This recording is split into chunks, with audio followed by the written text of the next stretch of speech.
Vijay Devarakonda Kingdom movie నుండి related promo అయితే వచ్చింది భయ్యా. ఈ ప్రోమో చూడగానే నేనైతే షాక్ అయిపోయా. మనం అనమాట ఒక రేంజ్ మూవీ అయితే ఎక్స్పెక్ట్ చేస్తున్నాం భయ్యా. కానీ డైరెక్టర్ గౌతమ్ అలాగే విజయ్ దేవరకొండ కలిసి 100 రెట్లు కాదు 1000 రెట్లు బెటర్గా ఉండే మూవీని అయితే దించుతున్నారు. ఈ ప్రోమో చూసి నేనైతే ఎక్కర్లీ షాక్ అయిపోయా. ఏంటంటే ఈ మూవీకి సంబంధించిన అనమాట ఫస్ట్ ఒక అనౌన్స్ అయితే వచ్చింది. ఆ అనౌన్స్ లో అనమాట విజయ్ దేవరకొండ దీంట్లో పోలీసులలో ఉంటాడు, అలాగే ఎనిమిగా ఉంటాడు అని మనం అయితే అనుకున్నాం. అయితే ఆ రకంగా చూపించారు. అయితే దీంట్లో డబల్ రోల్ విజయ్ దేవరకొండ అని మనం అయితే అనుకున్నాం భయ్యా. ఈ ప్రోమో చూడగానే నాకైతే ఒక క్లారిటీ అయితే వచ్చింది. ఏంటంటే విజయ్ దేవరకొండ ఈ మూవీలో పోలీసుకి అయితే ఉంటాడు ఫస్ట్ అనమాట. పోలీసుకు ఉండి చాలా అన్యాయాలు అయితే ఎదురుస్తూ ఉంటాడు. ఆయన అనమాట ఒక స్టేజ్కి అయితే వెళ్తాడు.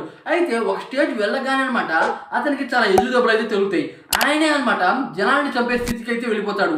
ఆ రకంగా జనాలను అనమాట ఆయన కాపాడాలి. కానీ అనమాట జనాలనే చంపే స్థితి అయితే వచ్చింది. దానివల్ల నాకు ఈ జాబ్ వద్దు అని అనమాట ఆయన జనాల్లో ఒకటిగా అయితే కలుస్తాడు భయ్యా. ఆ రకంగా అనమాట అతను పోలీసుకి ఎనిమిగా అయితే మారుతాడు. పోలీసులకి ఎనిమిగా మారితే ఏం చేస్తారు, వాళ్ళైతే జైల్లో పెడతారు. జైల్లో వెళ్ళినప్పుడు అనమాట జైల్లోనే ఒక సైన్యం అయితే తయారు చేస్తాడు విజయ్ దేవరకొండ. అది కాకుండా దీంట్లో సత్యదేవ్ గారి క్యారెక్టర్ అయితే వేరే లెవెల్లో ఉండబోతుంది. ఆయనైతే ఈ మూవీలో మరణిస్తాడంట. కానీ అతని రాళ్ళకు మాత్రం ఒక రేంజ్ అయితే ఉంది భయ్యా. నేనైతే ఆ లుక్ ను చూసి షాక్ అయిపోయా. అదే కాకుండా దీంట్లో అనిరుద్ మ్యూజిక్ భయ్యా, ఓ నాయను ఇదనమాట 45 సెకండ్స్ అయితే ఉంది. 45 సెకండ్స్ అనమాట ఒక సాంగ్ లాంటిది అయితే ఉంది. సాంగ్ ఈ ప్రోమో వీడియోని ఇంకా హైలైట్ చేసింది అని క్లియర్గా అయితే చెప్పొచ్చు. ఒక రేంజ్ లో ఈ మూవీ అయితే ఉండబోతుంది భయ్యా. విజయ్ దేవరకొండ కెరియర్ లో అనమాట ఈ రకమైన మూవీ తీయలేడు, ఈ రకం మూవీ అయితే రాలేదు. డైరెక్టర్ గౌతమ్ అనమాట ఈ మూవీ గురించి రీసెంట్ గా ఒక స్టేట్మెంట్ అయితే పాస్ ఇచ్చాడు. ఇప్పుడు దాకా మీరు చాలా సినిమాలు చూసి ఉండొచ్చు, కానీ కింగ్డమ్ మూవీ ఆర్కం కాదు.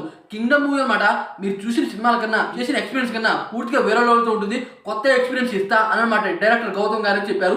ఆ రకంగానే ఈ ప్రోమో అయితే ఉంది భయ్యా. ఆ రకంగా చూపించారు. అయితే ఈ ప్రోమోలో చాలా ఉన్నాయి. ఆర్మీ గురించి చూపించారు, జనాల గురించి చూపించారు, పోలీసుల గురించి చూపించారు, అలాగే అనమాట ఆయుధాల గురించి కూడా చూపించారు. ఇలా చాలా అయితే చూపిస్తున్నారు. ఈ మూవీ 2 పార్ట్స్ అయితే వస్తుంది భయ్యా. ఒక పార్ట్ తో విధ్వంసం క్రియేట్ చేస్తుంది పక్కగా. 31st ఈ మూవీ అయితే రిలీజ్ అవుతుంది. ఈ మూవీ కోసం ఎంతమంది వెయిట్ చేస్తున్నారో కామెంట్ చేయండి ఫ్రెండ్స్.